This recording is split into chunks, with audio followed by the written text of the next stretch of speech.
How to increase or decrease transparency of S panel handles on Samsung Galaxy S26 Ultra. Let's start the video. First of all, go to app library. Here click on settings app.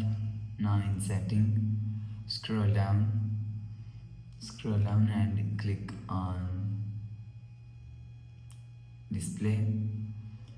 After click on display, scroll down and click on edge panels.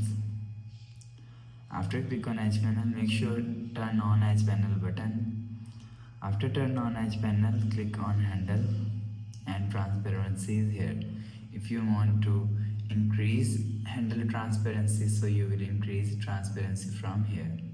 If you want to decrease handle transparency, so you will decrease handle transparency from here. So you will increase or decrease handle transparency from here. After the process, go back to home screen. So that's how you can increase or decrease transparency of edge panel handles on Samsung Galaxy S26 Ultra. If you like the video, please subscribe. Thanks for watching.